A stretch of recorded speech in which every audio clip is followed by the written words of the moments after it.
What's up, everyone? It's Coach Medina. I'm here to give you guys a little bit of a visual aid to what we've been reading. So yesterday, you guys had Act 1, Scene 1 due to the grade book. Or, I'm sorry, you had Act 1, Scene 2. I want to go over Act 1, Scene 2 with you guys, just so that you know what's going on. Likewise, I'm going to assign Act 1, Scene 3, which will be due tomorrow at midnight. So be on the lookout for that.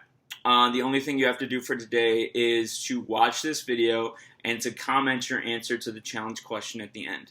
Okay? So first things first, we had Act 1, Scene 2 of Romeo and Juliet. This is after the fight that was going on between the Capulets and the Montagues in public at the square. This is after the warning that the prince gave to the families, telling them, "Yo, if you can't control this, I'm going to end up putting both of your families to death," which is pretty decent of a threat, if you ask me. So after that, we join Romeo and Benvolio kind of having a conversation. Benvolio's like, "Yo, you've not been yourself lately." Romeo's like, "Yeah, man, this girl that I like, she don't like me back." You know that old story. I know y'all know. He was kind of like feeling down about it. Benvolio's like, "Yo, there's a lot of girls out there. Don't worry about it. She's going to be just a distant memory soon." And that's where we left off. Then we get to Act 1, Scene 2, which you guys were supposed to read and supposed to react to. First thing that happens when we start off is Capulet, who is Juliet's father, Lord Capulet, is talking to this guy who we get introduced to. He's actually kind of an important character. His name is Paris, just like the city in France. So Capulet talks to Paris about his daughter Juliet. Paris is really into Juliet. Paris wants to marry Juliet. Capulet wants Paris to marry Juliet. It's kind of like an arranged marriage of sorts, but Juliet not really ready for marriage. Actually, in this play, she's 12 to 13 years old. So if you can imagine getting married at 12 or 13, then you can imagine what Capulet and Paris wanted for Juliet. I personally wouldn't be able to imagine that, but, you know, it is what it is. Capulet tells Paris, "Yo, like, I can't really tell her to marry you, but you can try to, you know, woo her, if you will. Slide in all, you know, what's up, girl, how you doing?" Not like that. But, like, he says, basically, that he should come to the party and he should try to woo Juliet there.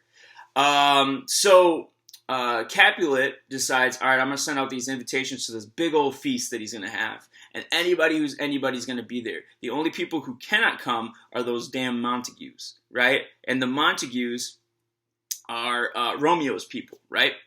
So he gives Peter the Addy, and he's like, "Yo, go to all these people on this list and tell them to come to the feast." Peter's like, "Yeah, no problem, sir, I got you." Right? He's just a servant. He's uneducated. He hasn't gone to school, so he can't even really read. But he wants to make the Capulet very happy, so he goes out and he's like looking at the addresses, or he's looking at all the people he's got to go and tell, and he can't read it. So he's in the town square looking around, and he sees who but Romeo and Benvolio, the enemies, if you will. But you can't really tell unless they're wearing a certain color. It's not like a gang thing where they have to wear colors, but so Peter goes up to Romeo and Benvolio, and he's like, hey guys over there, can you guys read? And they're like, "Yeah, we can read." He said, "Hey, can you read this for me?" So Peter gives them the invitation to get the Addy, and Romeo looks at the list, and he sees Rosaline, the girl that he was just crying over, the girl that he was really sad about, is going to be there. And he thinks, "Oh, I better slide to this party so I could go and see her again, and maybe she'll be into me," right? So Romeo hopes to get back with Rosaline. So as soon as he tells Peter where to go and stuff like that, Peter's like, "Yo, y'all should slide. Unless you're from the Montague, the House of Montague." And they're like, "Yeah, man, we might slide through," right? So there is a conflict that arises here. The conflicts of Romeo and Benvolio are the Montagues, right? So they're supposed to go to that opposite gang's house to that party, and they're not welcome there. So what do they decide to do? They think, oh, well, we should go. Well, one, because Benvolio wants Romeo to get out of his funk and to see other girls, and Romeo just wants to go so he can see Rosaline. But they know that they're going to be going into enemy territory, so they got to devise a plan to where they will not get in trouble or caught.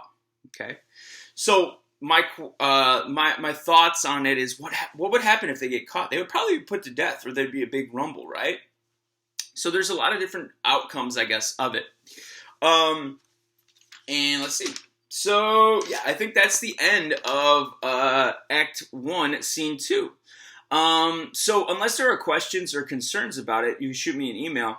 But your challenge question for today is you need to comment the color of socks that you are wearing right now. So the color of socks you are wearing right now, comment that. Don't say anything about it. Don't put anything else. Just say that you watched the video and comment the color of socks that you are wearing. That way I'll know that you've watched this video all the way through. So unless there are any questions about Act 1, Scene 2, I think we can keep moving along. I'm pretty sure that this is not a very difficult scene for you to understand. If you need help or if you have questions or something like that, please don't hesitate to reach out. For the most part, I see that most everybody is getting their stuff done. Do me a favor, though. This is very important, okay? We are not copying and pasting stuff off of the internet, okay? I need your thoughts. I need your answers. Give me your wrong answers. Give me your wrong thoughts. If you think they're wrong, that's okay, as long as they're from your own head, okay? I don't want to see anybody copying and pasting stuff off the internet, because if that happens, I got to give you a 0, okay? So try your best to answer the questions. I don't think it's very difficult. I do think that you should use videos. I think you should look at the No Fear Shakespeare, but please do not copy and paste off the internet. That's a big no-no. That's a big way that you're going to get a 0, okay? Just give me your best effort and try your best, okay? So don't forget, again, comment on this YouTube channel, on this YouTube video, down below, what that you've watched the movie and what colored socks you are wearing, okay? Other than that, I'm going to leave you alone. Those are those 2 things that you need to do. You need to comment that you watched it, comment the socks that you're wearing, and I'm going to give you full credit for participation, all right? You stay awesome. Look at 9 o'clock tomorrow morning. I'm going to post your Act 1, Scene 3 thing for you to get done by midnight on Thursday, and that's it. All right, boys? You have a great day. Stay out of trouble. Have a great night.